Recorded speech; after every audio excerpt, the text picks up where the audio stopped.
This ethics podcast is dedicated in the merit of the complete and total recovery of Chana Shulamit Bat Rahel. This is a woman who was recently diagnosed with late-stage leukemia, and we hope and pray that she merits a complete and total recovery, and the merit of our Torah study today will redound to her benefit.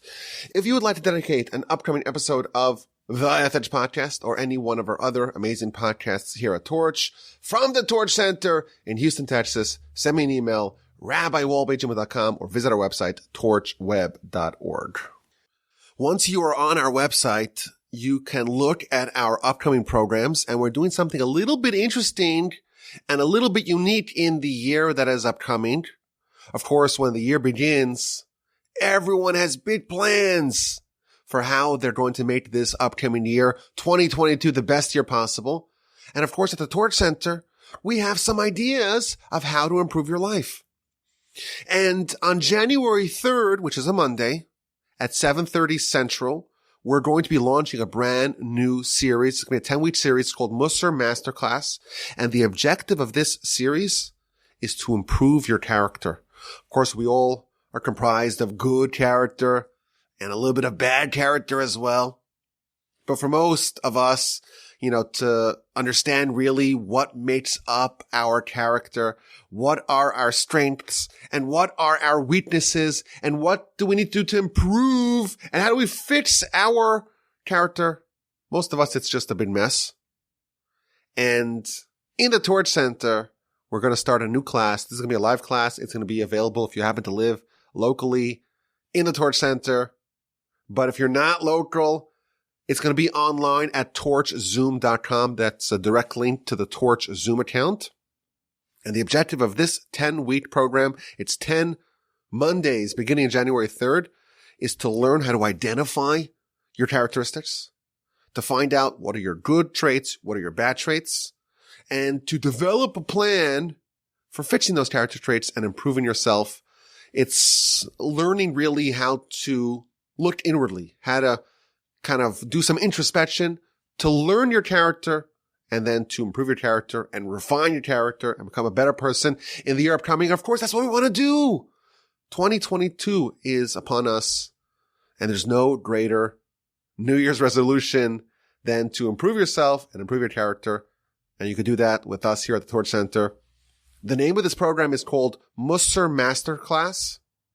And it's better if you sign up online, because then we can send you all the class materials like the guidebook and the handouts and the worksheets, because this can be very practical. It's less theoretical. It's more practical. So if you want to sign up, there's going to be a link in the description of this podcast. Musar Masterclass. Sign up. It is free. If you go to the website, you will see that there is a donation box. You could give an optional donation. Of course, we appreciate that. But it's not necessary. It's free. Join us in the upcoming year, studying together, improving together every Monday at 7:30 Central. We have people coming from all over the world. Even from the United Kingdom, we have friends who are already signed up. And it's going to be at 1:30 in the morning in England. And they want to join the Musar Masterclass. And if they join, why don't you join as well? Click the link and come sign up with us. And now let us begin this current ethics podcast. We are up to chapter 5, Mishnah number 25. This is a very fun and interesting Mishnah. It's got lots of gold, amazing ideas. I love this Mishnah, maybe my favorite yet. Hu haya omer. He used to say, the author of the previous Mishnah, Yehuda ben Tema, is the author of our Mishnah as well. What did he used to say? Ben chamesh shanim lemikra. At 5 years old, that's when you begin scripture. Ben eser shanim lemishnah. At 10 years old, begin studying Mishnah. Ben shlosh esrei. At 13 years old, lemitzvos. That's when you start observing the mitzvos. Ben chamesh esrei. At 15, lid Gemara to Talmud. Gemara and Talmud are synonymous. Gemara is the Aramaic word for Talmud. Talmud is Hebrew. Gemara is Aramaic. Because the Talmud was written in Aramaic, it's often called Gemara. Okay, so that's at 15. Ben Shmona Esrei l'chuppah. At 18, that's the time to go to the chuppah, to the wedding canopy. Ben Esrim Lirdof. At the age of 20, it's time to run, to pursue. Ben Shloshim at 30, Likoach, to full strength. Ben Arbaim at 40, Libina, to Bina, which is a word of understanding. There's various different kinds of intellect, Chachma, Bina, Das, etc. Bina is understanding, and that is when you arrive at 40, you have understanding. Okay. Ben Chamishim le'etza at 50 for etza, which is counsel or advice. Ben Shishim le'zitna at 60. Zitna means old age. And at 70, le'seva, which is a ripe old age, which is like kind of a good old age. Ben Shmonim le'gvura at 80, it's for gvur, which is strength. And Ben Tishim at 90, le'suach. Le'suach means, they translate it here as to stoop over. But it might mean other things, as we shall yet see. Ben Meya at 100 kilumes. It's like you're dead. Ve'avar ubatel min olam. And you have passed on, and you have left the world. This is an interesting Mishnah. It's kind of going through the lifetime, the lifespan of someone who lives to 100. A life well lived will follow this pattern. At the age of 5, you are already being reared and trained to study scripture, and then Mishnah, and then Talmud. And then we have this whole lifespan, this kind of overview of a life from 20 to 30. Every decade there's a new kind of you, a new kind of person, as described in this Mishnah. Now, today there's a lot of studies to try to improve longevity. And people want to live to 200 and maybe 500. And there's the Methuselah project. Why can't we live to 1,000? Isn't it interesting? Today it's very common for people to live over 100 and maybe even over 110. In this passage parsha, we read about Jacob introducing himself to Pharaoh, and he's like, how old are you? Well, I'm 130. Why does the Mishnah stop at 100? Isn't that interesting? So I saw in the Maharal, he says something which I think can serve as a fitting introduction to this whole discussion. He says that the reason why it's giving us 100-year lifespan is because this Mishnah is trying to tell us what a person should do over a lifetime. And 100 is the number which is associated with the temple. The temple, the sanctuary in the temple is 100 cubits tall. And when a person is living a life, you're trying to model yourself after the sanctuary. And that's why it stops at 100. Not because a person is bound to die at 100, but this is trying to create a certain structure of a human life, well lived. The result of that is you're building this temple, this sanctuary, that's going to be a replica of the temple of Jerusalem. And that's why it's at 100. That's why it stops at 100, because that's really the goal. Not to mean that you're capped at 100. There is a well-known myth, or a well-believed myth, that people have at the age of 120. People wish other people, I'll live to 120, as if 120 you're going to die. It doesn't say that anywhere in the sources. It is just a misunderstanding of the sources. You can live to 150, no problem, if the Almighty gives you life. Again, we're not guaranteed even another second of life. But there's nothing that says that you have to die at the age of 100 or 120, but because this is trying to indicate to us the objective of life, really, is to make yourself into a replica of the temple. That's why it stops at 100, to hint to you that this is what's being described over here. The temple, of course, was God's sanctuary in this world. In this world, the world that's most distant from the spiritual reality, God could be here. You build a temple, you build a sanctuary, and God will dwell in your midst. That's the pitch. That's the bargain. And with ourselves building our own little edifice of life, we could do the same thing. And this is the guidance how to do it. An amazing idea. Heaven and the heavenly realm doesn't need to stay in heaven. It could come down here. A person could do that. A person can transform themselves into being a sanctuary for God. Of course, when you start off, you have nothing. You have a soul. You have all the potential. You have all the tools in place. But a person, when they start off, they're completely dominated by the foreign god. We call it the Yetzer Hara.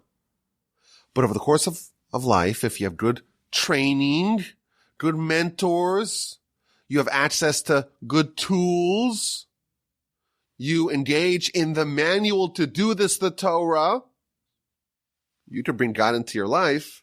You could become a seat for God within you, like the temple. And that is the mission over the course of a person's 100 years here. Now you'll notice the author of this Mishnah is the same author of the previous Mishnah, which ends with a prayer. Yehi Ratzon, may be the will that the temple will be rebuilt speedily in our days. Accordingly, there's a nice continuity here. We don't have the temple, and we're praying for it to be rebuilt. But in the absence of the temple, we have the instructions and the framework for how to create a certain replica within ourselves of the temple. Now, the broad idea of this Mishnah is that people change. You start off as one thing, and there's development. There's transformation. Over the course of a lifetime, people change, and therefore you have to be aware of that. It's not just one block, one unit of life. There are different times, and there's development, and there's transformation. There's a certain progression here. And it's also interesting that we're not trying to accomplish everything on day one. Precocity is not really encouraged in this Mishnah. Yeah, at the age of 5 you start. What about the kids who could study at age 3? It's not necessarily here being encouraged. We talk about the great savants and geniuses. Well, at the age of 12, they already knew X, Y, or Z. Here it seems like to be much more measured and patient and following a certain sequence of timing. You start here, and then you move on to there, and then you progress slowly. You're playing the long game. And I think maybe this is one of the most important principles of parenting. Maybe one of the most important principles is that you have to recognize this idea. It's the long game. We're trying to figure out how to map out a life over the course of 100 years. And the goal is, at the end of the 100 years, you have this edifice, this sanctuary built. You try to build it overnight, it's probably not going to be built really strongly. And a wind comes, and your edifice topples over. It's an amazing idea. There's a certain patience we have to adopt. This is the long game. We're not trying to achieve something overnight. Perhaps this is the central aspect of pedagogy. My grandfather used to always say that parenting is half planting and half building. There's two ways you could kind of effectuate something. You could build a building, and a building, whatever you put in the building, whatever bricks you lay, that's what you have. If you don't lay a brick, there's no way that the brick itself will beget another brick. It doesn't work like that. Everything is manual. And everything's done, you could do it really fast. Why not? But a plant, you can't really plant and say, give me a sequoia tree. Let's put up a cedar overnight. It doesn't work like that. You plant, and you really have to wait and really do nothing. And maybe water it a little bit and monitor it. And if we have a deep Texas freeze, maybe cover it a little bit. But it's really hands off. And the development and the transformation happens from within.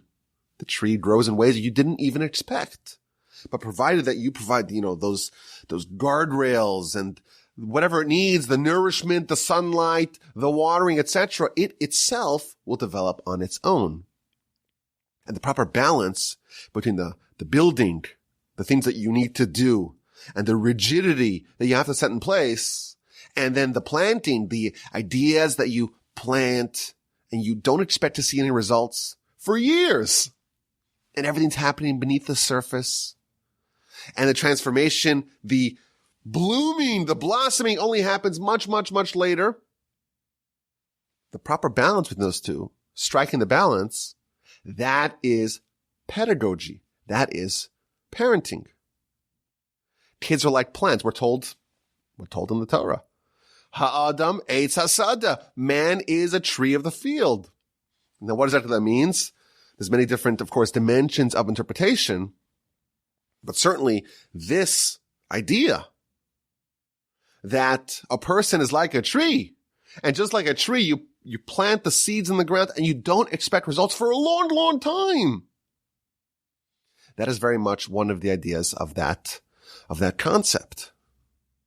Patience, timing, mapping out a lifetime over 100 years, that is central to human development.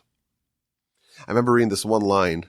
It's such a clever line, and it's so memorable.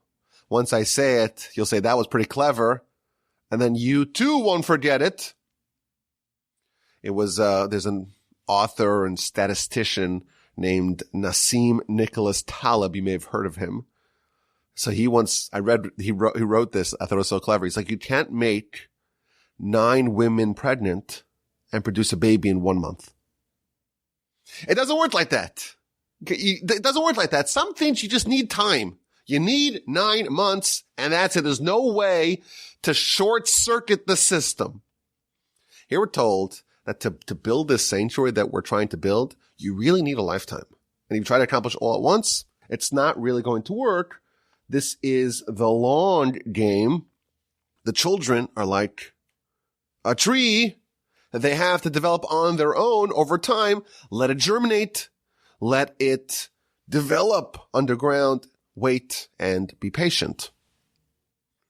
My grandfather, blessed in memory, who was a renowned pedagogue, he used to say that the most important quality of parenting is to not mess the kids up. And if you plant a seed in the ground, the number one goal is to just stay away and make sure if there are pests or rodents, you got to get rid of those. And you have to make sure it's positioned properly. But most of your job is just to not mess it up. It will happen on its own. That is parenting. That is education. Kids, naturally, they have a soul. They have such power within them. And we think that we could kind of make them into who we want to. We can mold them. That's not how it works. Your job is to not mess things up. And if you don't mess things up, most likely they will emerge and flourish. So my rabbi says, well, if the objective is to just avoid mistakes, why do you need expert pedagogues and educators? Why is it important to train parents? And he said, because if they're not experts, then they will mess their kids up. But the goal is mistake avoidance. But most people are just blundering the way through this. They are predisposed to making mistakes. And that's why we need to train parents and educators and pedagogues so that they don't make mistakes. So we have an idea here. Again, this is maybe the most important idea of this Mishnah. Timing is critical for development. We learned this lesson recently. My daughter, she's now 2 years old. 2.5 really. And I thought she was ready to be toilet trained. I really thought she was ready to be toilet trained. So it was Thanksgiving weekend. So we have a long weekend. Kids are not in school from Wednesday afternoon till Monday. Perfect amount of time. She's 2.5. She's ready. Now, I know a lot of people are thinking 2.5. Who lets their kid go to 2 before toilet training them? Well, us, the Wolbies. Sorry about that. So we tried, and it turns out she wasn't quite ready. So that's a mistake in timing. And a lot of parents pride themselves in saying, oh, I got my kid toilet trained, and they were 18 months. And I think that might be a mistake. If the kid's not ready for something and you push them towards doing something that they're not ready for, it's not going to work because you are tampering with a system that is a very complex and sensitive system. And when a kid is ready for something, you have to jump on it. And when they're not ready, you have to hold back because otherwise you may ruin the child. The Talmud says this clearly. Again, 2 points. Number one, if they're not ready for something, don't do it. But if they are, don't miss the moment. Overseeing the timing is maybe the most important job of the parent or the pedagogue. Knowing when they're ready for something and then pouncing, but not pouncing ahead of time. That's the sweet spot. So Talmud says, well, before the kid's ready to study, don't try to get them to be precocious and say, oh, let me teach them when they're 3 and they can't read and they don't have the mental capacity to do it, but let me do it anyhow. Big mistake. You may be ruining the child. But once they are ready, in the words of the Talmud, stuff them like an ox. You pound them. Once they're ready, you pound them. Don't just always be, half measures. 0 to 100. They're not ready. They're not ready. When they're ready, give it all you got. Engorge them with learning, with Torah. Just absolutely make them replete with it. Stuff them like an ox, in the words of the Talmud. And that's the balance. Got to know when the timing is right. And sometimes you plant the seeds. And again, you are not expecting for results to be manifested for years and decades. The Talmud says something really scary. I'll tell it to you and you'll say, there's no way the Talmud says that. And then you'll email me, rabbi@gmail.com, and I'll show you the source. Talmud says that when a child learns to speak, and they start saying, Abba, Baba, Mama, Dada, they start speaking. That is a critical juncture in the child's development. And at that time, the parent should start speaking to the child in Hebrew, in the language of the Torah, in the language of God, in the holy language. And what should the parent teach the child? The Shema. And the verse in Deuteronomy, Torah tziva lanu Moshe mora shati las Yaakov. Torah was commanded us by Moshe. It is the heritage of the community of the congregation of Jacob. The idea that we had a prophet, Moshe, who gave us the Torah from God, and this is our heritage, that's an idea we want to implant in the child before they even know what they're talking about. We're playing with their fertile minds. We are brainwashing our children. We're indoctrinating them. And I'm using those words deliberately. I know they're very provocative. But everything we do to our children is brainwashing. Everything that I'm doing to you right now is brainwashing. Hello, I'm brainwashing you. I apologize.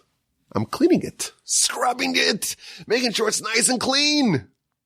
Brainwashing it, making sure it's just supple and ready to absorb good ideas, cleaning all the bad ideas out there. That's a good thing. With a child, it's very critical that the right ideas get in and the wrong ideas stay out. Because again, the minds, especially of young children, are very, very impressionable. Very impressionable. And the ideas that are planted at the right spot, when there's a change, when there's a shift, those ideas are going to stick for life. And again, you might not see any results for a long time, but you're implanting those ideas. You're laying the groundwork of what this brain and what this child and what this soul, what this heart is going to live a life. What kind of life they're going to live. Now, the part of the Talmud that I said you won't believe me, Talmud says if you don't do this, it's like you're burying the child. And again, it's a very aggressive, very provocative statement, like burying the child. But the Talmud understands, the architects of the Talmud were the biggest experts of pedagogy and understanding human development. And they're teaching us a very powerful idea, and they're trying to get the message across. At this juncture in the development, it is such a critical juncture because what you're going to do at this time is you're setting up the software. The base code for this person is being established now, and what you do will determine the life that this child is going to have. Now, there's an amazing insight from the Chassid Yavitz. Again, this is still the introduction of this Mishnah. Humans are much more than sophisticated animals. We're a class unto ourselves, in many, many ways, of course. But the idea that he highlights, I want to share with you. He says that animals are more static. The animal being born and the abilities that it has very quickly after birth are really going to be the abilities that it has for the duration of its life. Humans, on the other hand, are born very undeveloped and very vulnerable. And there's this idea of social gestation, that humans really have two periods of gestation. They have in the womb gestation and they have out of the womb gestation.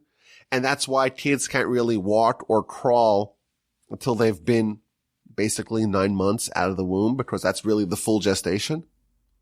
That's an idea that's been posited by some of the scientists who study these things. But there's a critical difference here between humans and animals. Animals are static. They start off very advanced relative to humans, but they kind of maintain that level, basically stay the same for their lifetimes. Humans start off with almost nothing, 0 skills, but they're dynamic. They change rapidly and they transform, and they are much more capable of learning much more than an animal can. And that's really what this Mishnah is trying to get at. That's the framework of this Mishnah. And then he concludes his introduction with a sharp line. The human has the choice. Of course, sometimes the choice is not necessarily done by the human themselves. It's to be the environment, the society, the parents, the family, the community. But humans can choose to be more static. And by that measure, the human is no better than the animal. Human has this tremendous ability to develop in the ways outlined. But if they don't, then really how are they better than animals? Animals also don't develop.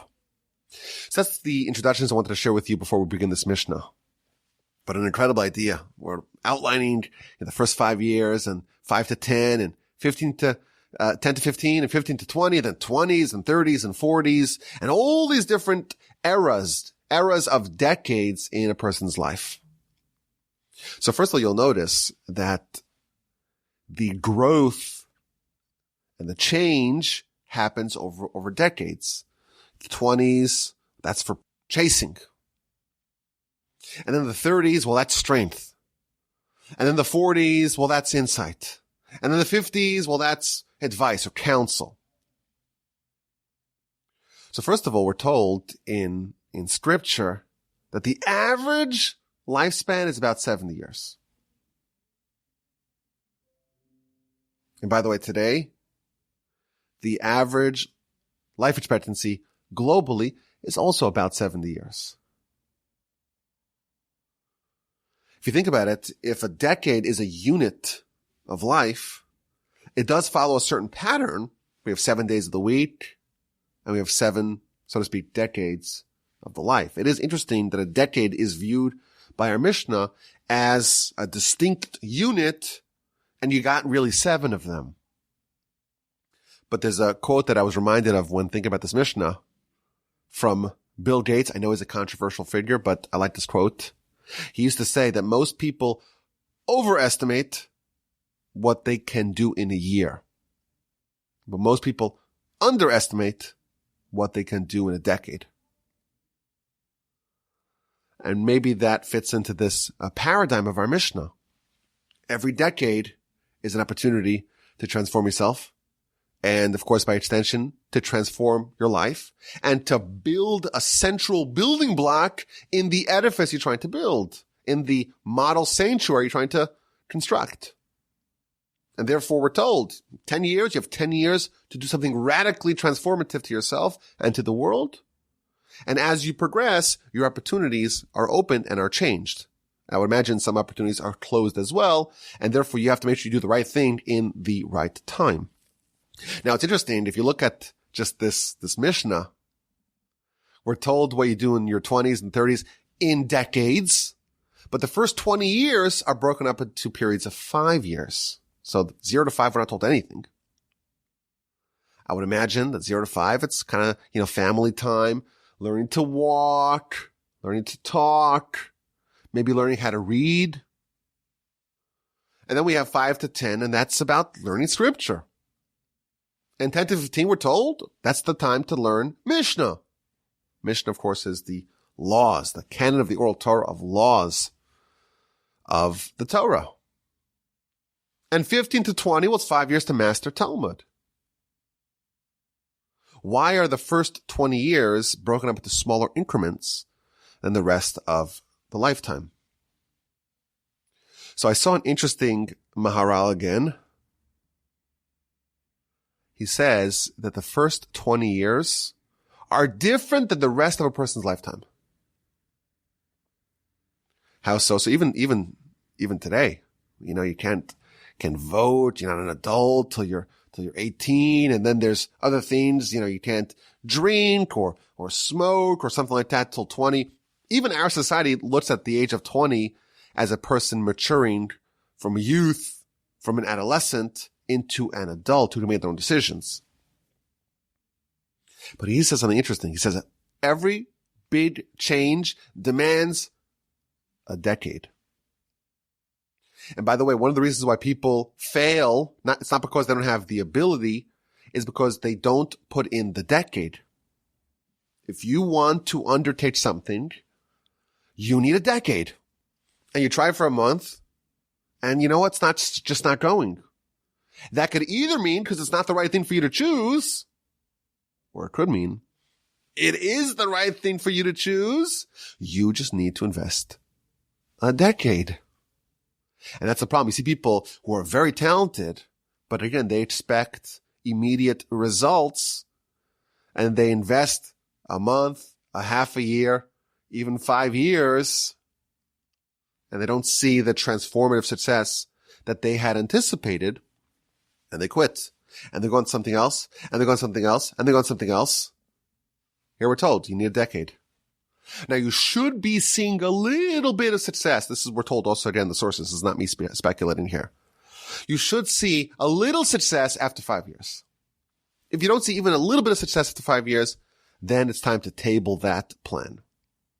Then it means that the failure was, in fact, in choosing the objective. But if you quit after a month,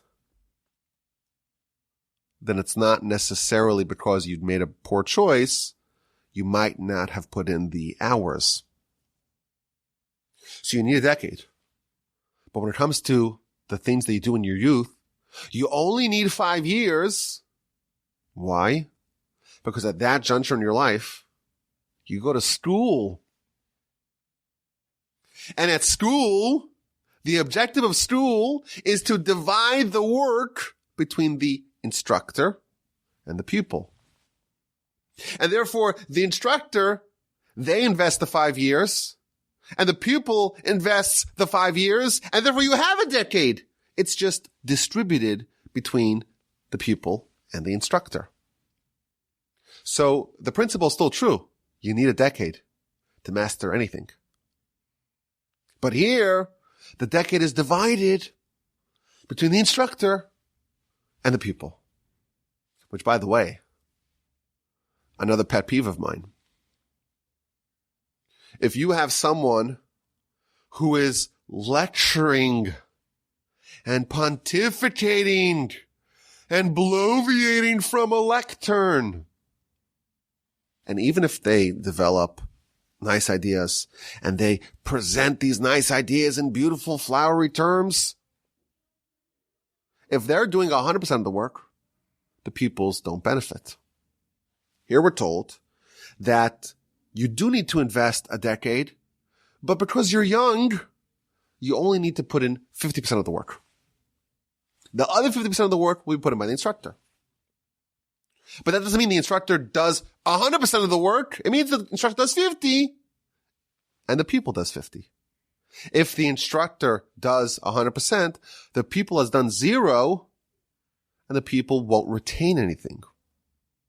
The proper way to instruct students, children, young people, is by giving them half the work and you being the instructor, doing the other half.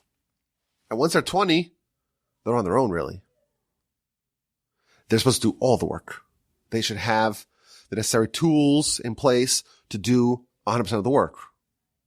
But this is what education is. You do half the work as the instructor, and you demand half the work to be done by the students. You're training them to ride a bike.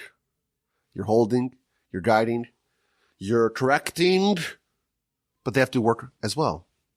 And once they learn to ride, you let them flourish. Half by you, half by them. And the goal is that they should learn the skills needed, and they should have a little bit of the appreciation of the process. They should enjoy it. If you go through 20 years of education and you don't love learning, then your education will end and you will never do the decade of hard work on your own. So the goal of these 20 years is 50% is done by the instructor, the guidance, the guardrails, the correcting mistakes, and the other 50% is done by the person themselves, the pupil, and then they're going to learn how it's done, and they're going to develop a taste for this. One of my biggest problems with the world is that we don't do education in this format. We have had nearly universal education, certainly in the developed countries, for about 100 years now. And we have an enormous population base relative to 500 years ago. So there's so many more people and so much more organized instruction. Where are all the titans? Where are all the giants? Where are they? You would imagine that we should have, 500 Edisons and Einsteins. Because again, we have such a larger population base and so many more people to choose from and so much more education. The answer is that we're not doing it properly. The standardized education is not done properly. In general, standardized education kills the polymaths, but we're doing too much of the instruction. It's supposed to be 50-50. It's supposed to be kind of helping the pupil develop on their own. We're giving them crutches. And if a child learns to walk with crutches, they'll never walk properly, and they'll certainly never be able to run. They won't develop a love of learning. Because the truly transformational accomplishments happen in decade 20 and 30 and 40 and 50. That's when it actually happens. But if you don't have the first 20 years done properly, 50-50, the kids won't grow up to be the Edisons and the Da Vinci's, etc. Of course, I do believe that in the yeshiva system, they do this a lot better. A lot better. Not perfect, but a lot better. So you are seeing a great flowering of scholarship in the Torah world, but as a critique of the universal education we have today, I think it is a really damning criticism that I think we're not doing it properly, and that is it's a real shame. I heard from a mentor of mine. He said that the objective of grade school, what's the objective of grade school? The number one most important thing is that the kids know how to read. It's really sad today that even though we do have universal education, a lot of kids actually don't know how to read. Most important thing, know how to read. And then a little bit of love of learning, just a little bit, a little bud that can be developed. And a little bit of understanding. This is in the context of the religious context a little bit of an understanding of what we believe, a little framework of our faith. But again, the goal is to get them to experience a little bit of the hard work on their own and to not be turned off. I've finished my rant against standardized education. Let's actually get into this Mishnah. At age 5, it's time to start studying scripture. Why age 5? So the commentaries tell us something fascinating. Man is like a field. Man is like a tree. Man is like a sapling. The halacha is, when you plant a fruit tree, the first 3 years, you don't touch the tree. And in year 4, those fruits are brought to Jerusalem and they're sanctified. But you don't consume those fruits. And in year 5, the fruits are all yours to enjoy. And because man is like a tree of the field, that's why the first 5 years we do nothing. Once it's year 5, not to mean we do nothing, but we don't try to get any fruits out of this. It's all about let the tree grow. On year 5, that's when you start the real education. Now today, most yeshivos that follow the Torah don't actually do it the way it's described in this Mishnah. And it's a great mystery as to why things changed. But you will be happy to learn that there is a school, and there's lots of institutions that follow this school of thought. There is a school that says we're going to follow this Mishnah precisely. And this is known as the Zilberman method. You can actually Google it. There's a good Wikipedia article that I read about this. I know people that went to this kinds of school. And the Zilberman method says we're going to follow this Mishnah exactly the way it's telling us to. So from 5 to 10, they're not going to touch the Mishnah. It's all about scripture. And they're going to memorize scripture. Every kid's going to know all the scripture by heart. And then from 10 to 15, they're going to memorize all of Mishnah. And all the kids will know Mishnah by heart. In most yeshivos, at the age of 10, the kids are already studying Talmud. And they start Mishnah maybe at the age of 8 or 7, much earlier. So it is interesting to note that this was actually changed. And it's a very difficult problem because we have the Mishnah. We're told what are you supposed to do. And in most communities, this advice is ignored. And it's a very problematic problem. And there's been some really capable and advanced world-class pedagogues that made these decisions.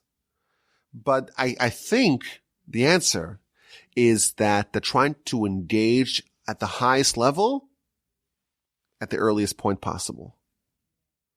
And therefore, yes, you do need the baseline of scripture to know Mishnah, and you need to know Mishnah to know Talmud. And therefore, if you wanted to actually study all of it, all of scripture and all of Mishnah and all of Talmud, this would be the best way to do it. But the objective today is not for complete knowledge. Rather, it is to have them interested. And they should want to study. And the way to do that is to blow their mind. And the quickest way you could get to the point where someone's like, oh my goodness, Torah is incredible. My mind is just in pieces. Totally blew me away. The faster you can get to that point, whatever route takes you there fastest, that's the one you should take. And therefore they try to say, let's get a little baseline of scripture so we can get to Mishnah, and a little baseline of Mishnah so we get to Talmud, because that is really what engages a person on the deepest level. And when you have that realization, your life's changed forever. Once you have that, a little dose of that, your life has changed forever, and you will forever have an affinity towards Torah. I think, this is me speculating. I think that is the reason why this was changed. Indeed, it's true. If the goal was knowledge of everything, this is what you would do. This makes more sense. This is what's described in the Mishnah. If you have a different problem, the problem is that people say, well, today they have their TikTok and they have their Snapchat and their Instagram. It's very, very hard for someone like that to be interested in reading Aramaic texts. It's just very hard. And therefore, you have a different set of challenges that you have today. And therefore, the objective is to get you as soon as possible to have that experience of the true pleasure of Torah, because that will change your life forever. That's my suspicion.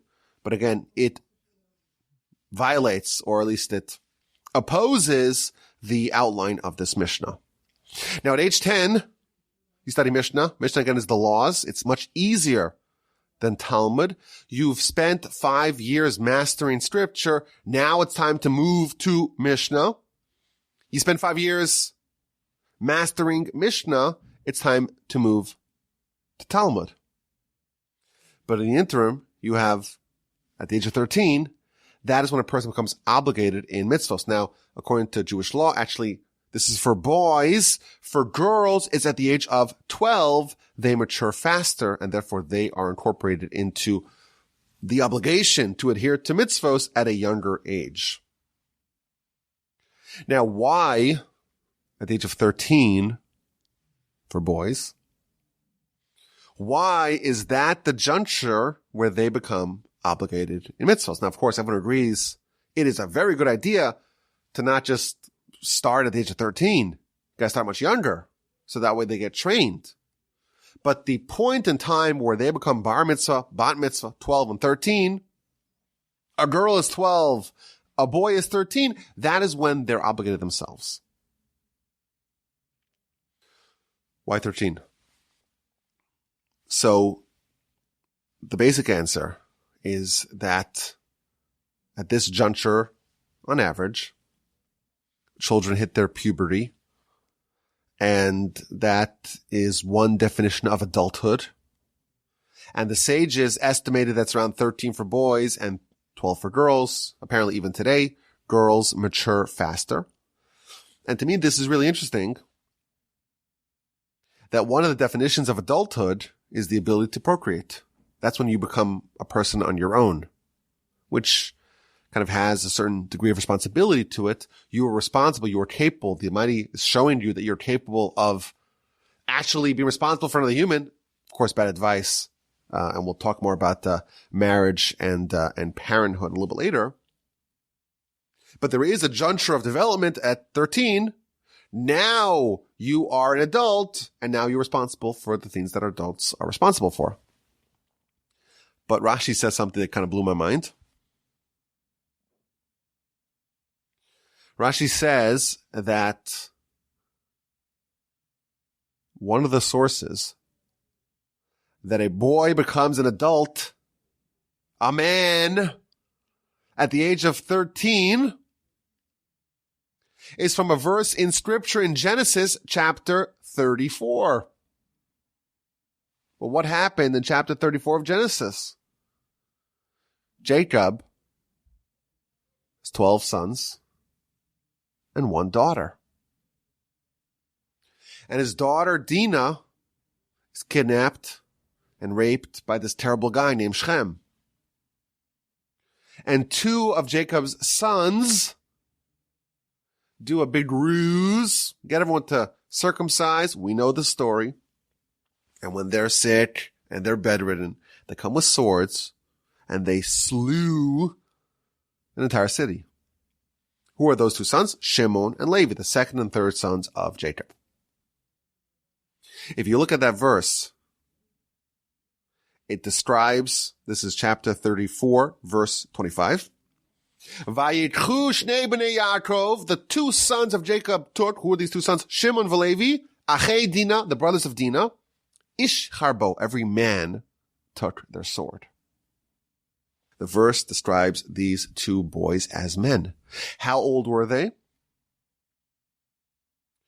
Shimon was 14. Levi was 13. And therefore, we know the Torah defines Levi, a 13-year-old, as a man. And therefore, says Rashi, we have a source now that at the age of 13, that's when a boy becomes a man. So to me, I just found this so incredible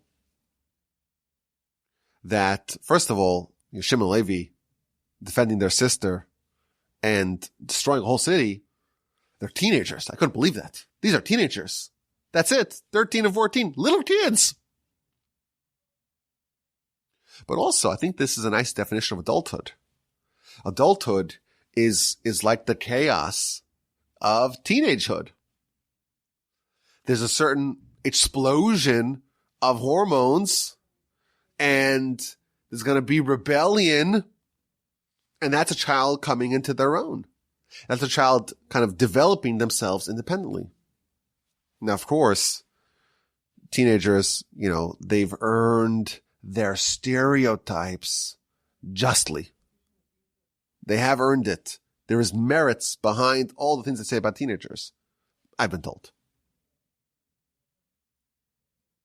But what this is revealing to us is that there are individual qualities of a child that are not necessarily manifested until they reach this point, and then a certain ferocity, a certain explosion of character is going to be developed, or is going to be exposed, and they may do some crazy things, but now you realize this is an independent human, not just a child.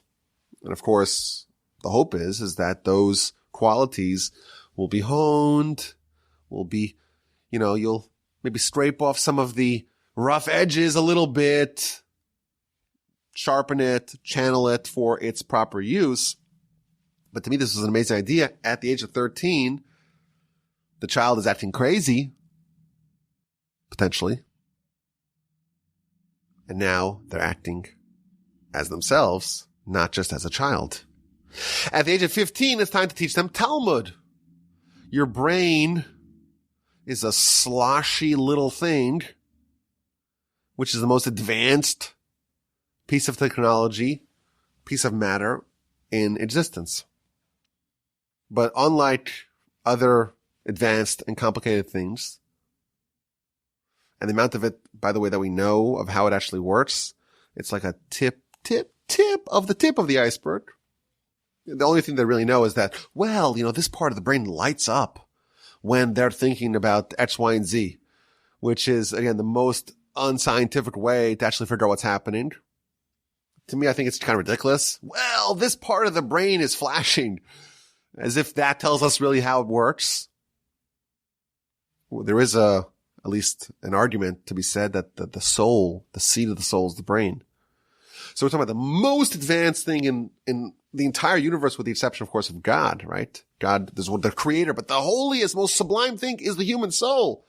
Of creations, the soul is the highest thing, and at the seat of its human brain, and we're trying to figure out by how it's lighting up. Of course, it's just an exercise in futility. They say that someone, God forbid, loses senses. Other parts of the brain start doing things to compensate. Like the complexity of the brain and the capacity of the brain is just incredible. But it starts off and it's very undeveloped. And you try to give a child Talmud and it's just too advanced. And now as you mature, you're 15, you're starting to develop more abilities and you're capable of more sophistication. And then you spend 5 years and hopefully you've mastered Talmud. But again, the objective is to study it now your whole life. But at 18, then it's time to get married.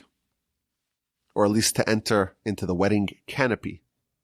What's the source for this? So there's amazing Rashi here. Rashi says, it says the word Adam 18 times from the beginning of the Torah until marriage, when he meets Eve. And that's hinting that 18 years, that's the right time to get married. And the basic idea is, a man hits physical maturity around the age of 18 to 20. And once you hit maturity, it's time to seek completion. And if you're alone and you don't have someone to share your life with, well, you're not complete. Once you are kind of physically, individually, as one node, as one half of a full unit, well, then it's time to find the other half, find the other puzzle piece. Now, the Talmud actually says that 18 is the beginning of the period of spousal seeking, but the end, listen to this. By when are you expected to have found your spouse? Well, that comes at the age of 20. You have 2 years. The Gemara gives you a 2-year window to find a spouse. And the commentaries actually say, you look at our Mishnah, it says 18, doesn't say 18 for marriage, it says 18 for wedding canopy, for the chuppah. The chuppah is the beginning part of the marriage process. In antiquity, the betrothal was done much earlier, and it was separate from the marriage. Betrothal at 18 and marriage at 20. I think one of the biggest mistakes that Western society has made is to delay marriages. Today, the problem is, even if someone today wants to get married at 18, you have to find a willing accomplice. And that's the problem. Because our society has made the notion of getting married at such a young age, it's totally anathema. And you look, the average age of people getting married over the last 100 years, it has gone up tremendously. And there's lots of problems with that. The longer someone lives as an individual, the harder it is for them to meld and to fuse into one with a different person. Here it seems like, once someone is ready, just like we talked about the whole theme of the Mishnah, timing is everything, right? Once someone's ready, the longer you wait, the harder it is to accomplish the goal. Now, in addition, once people are physically mature, they are wired to seek mates. And they'll end up with mates before their marriage. And many perhaps even find multiple mates before their marriage. And that is going to reduce the likelihood of that marriage actually being harmonious and lasting. Another thing, and these are all my pet peeves. I feel like this Mishnah has all my pet peeves in one. Someone gets married when they're 30, 35, even later. They have a much shorter, much smaller window of fertility. And then you have, a shrinking population, and that's a terrible thing. For many different reasons. So it's very hard to blame someone today for not getting married young, because what could you do if you're in a society that doesn't encourage that? It's really hard. And one of the big benefits of the Torah community is that these, young marriages are very much encouraged. And I think it provides a happier life. At age 20, it's time to chase. The groundwork of a lifetime is in place, for better or for worse. And now it's time to chase. What are you chasing? So the commentaries here say you're chasing something. What exactly it is, well, that's going to determine what kind of life you're going to live. There's the rat race, where you're chasing things that are really not going to help build your edifice, build your sanctuary. It could be, a mad dash for eternity. You could be saying, well, I want to really build. I want to build myself, build my community, build my family, transform the world, build the sanctuary. That could be what you're running for, or it could be something else. Depending on what kind of groundwork is laid, that's going to determine what kind of pursuit is undertaken. At the age of 30, you're at prime strength. The commentaries here note that the Levites will begin to carry on their shoulders the vessels of the tabernacle at age 30. Age 30 is when you have your full strength. I think even baseball sluggers peak at the age of 30. My grandfather used to always say that age 30 At that juncture, that's the age when someone needs to have direction in life. You can experiment a lot, try things out beforehand. But once you arrive at 30 and you don't have a direction, that's a problem. You got to make a choice, see what you want out of life, and go pursue it. You have, 40 years or maybe even 70 years to try to accomplish that. At age 40, it's time for insight. What's insight? Insight, those are the ideas and the understanding that are indirect. The way it's described in the literature, lehavin davar mitoch davar, to understand something from something else. It's when an idea gets absorbed and the essence gets separated, so to speak, from the wrapping, the garment of the idea. Now, the commentators here say that Moshe, at the end of his life, he tells the Jewish people, I've been with you, I've been teaching you for 40 years. And up till now, you don't really have an understanding of what I'm saying. But once you arrive at this point, if you've been studying for 40 years, now you are beginning to understand what I'm truly trying to convey to you. Says the Talmud, a student doesn't fully understand their teacher until they've studied and had the ideas that they've been studying percolating within them, within their head, within their heart, for 40 years. Only then will they begin to understand the insight of those lessons. You chew over something for 40 years, you're opening up portals of insight.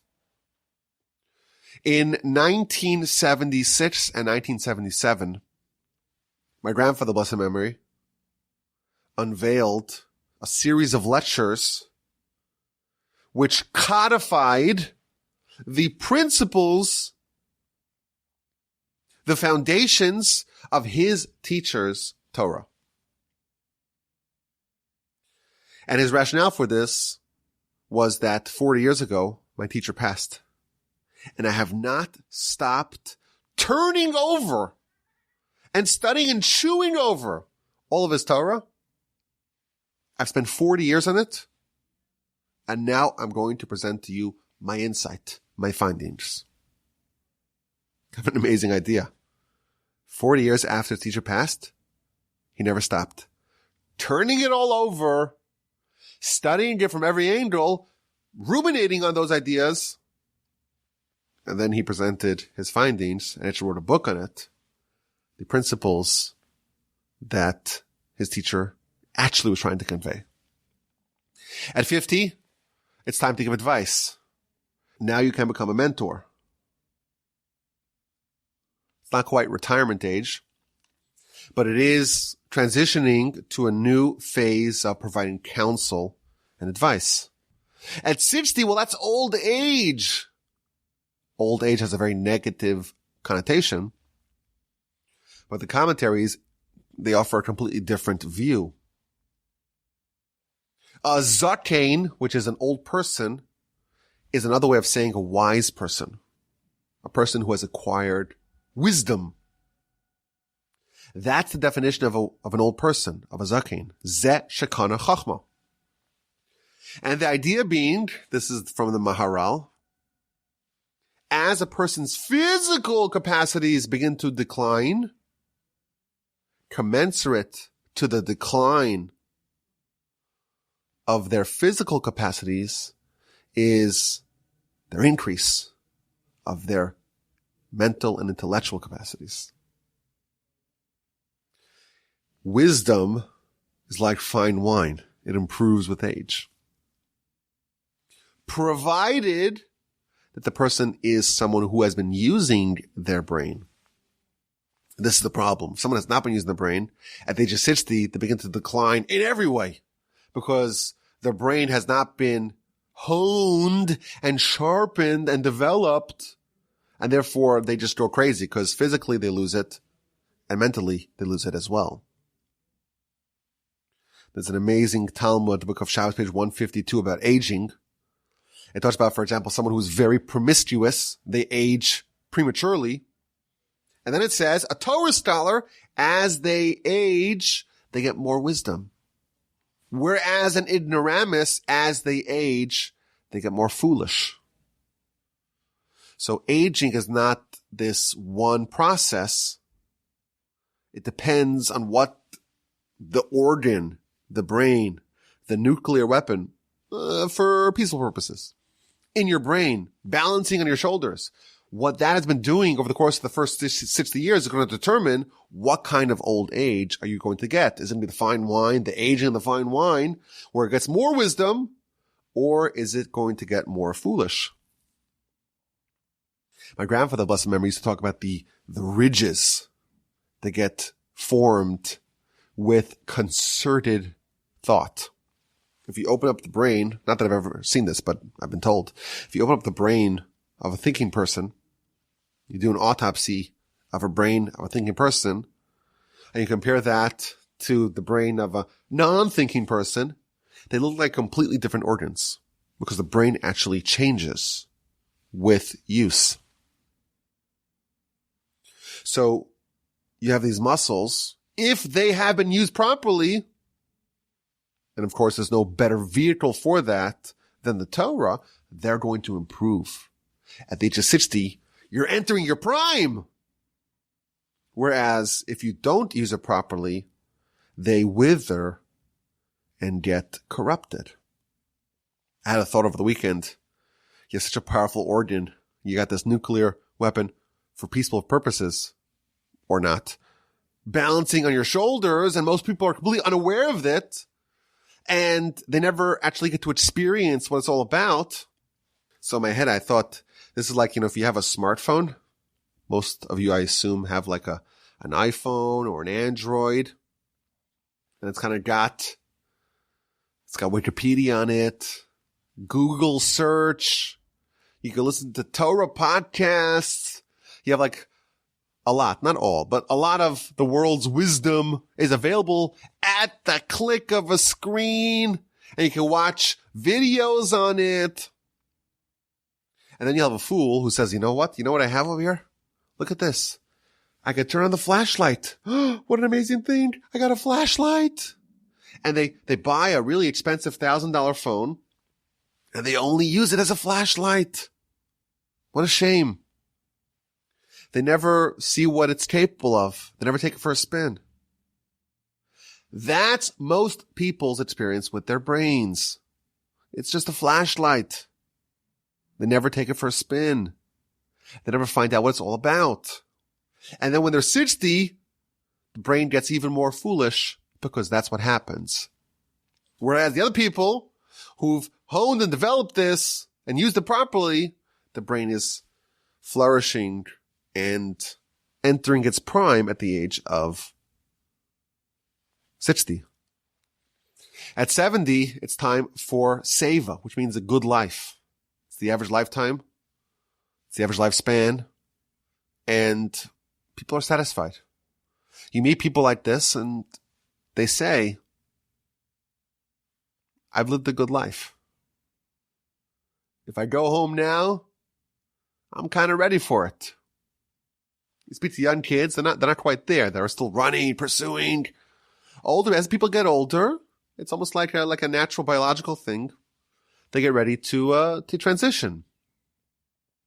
At 80, that's when you have gevura, might. Why is there might at the age of 80? The truth is, it's a verse in scripture. Yemei shno seinu behem shivim shana. Person lives for 70 years. Ve'im begvuros. If it's mighty, if you've exceeded, you have more strength than most, you live 80. And at 90, it is lasuach. So I mentioned earlier, lasuach is, defined by the art school as stooped over. The word lasuach also means to converse. The verse tells us in scripture, in Genesis chapter 24, Vayetze Yitzchak lasuach basada. Isaac went out to go converse in the field.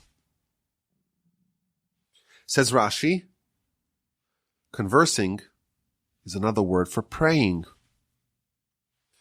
We are like the Eskimos. The Eskimos have 7 words for snow. Have you heard that? For us, it's just snow. In Texas, it's like, hey, look, here's a picture on Google. This is what snow is. But the real Canadians, the real people who live in the northern part of the country, they know of something called snow. But the Eskimos, they have all kinds of different names of snow, because not every snow is different. There's the slushy snow, and then there's this snow, and that snow. You want to build an igloo, you got to have this snow and that snow. You've heard this idea. Eskimos have 7 names for snow. Jews are like Eskimos when it comes to prayer. But we don't have 7 names of prayer. We have 10. There are 10 different names for prayer.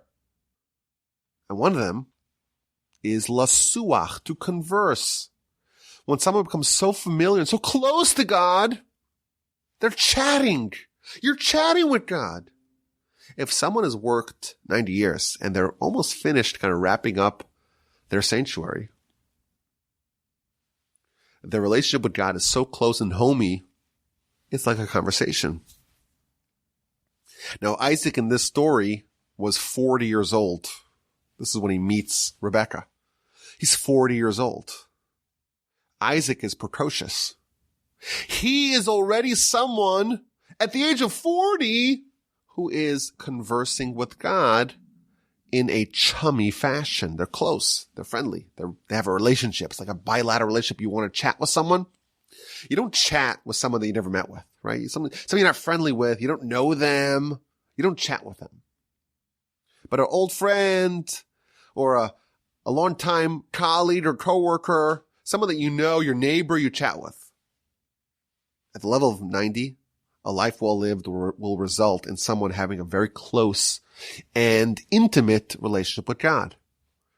And at the age of 100, so the Mishnah describes it, that's it, you're over, you're done. You're basically half dead. I think what this means is that at this time, you're dead, meaning you've accomplished what you need to accomplish. We think of death as being the end of life. The truth is, from our perspective, death is the beginning of life. This life here is just about building your life.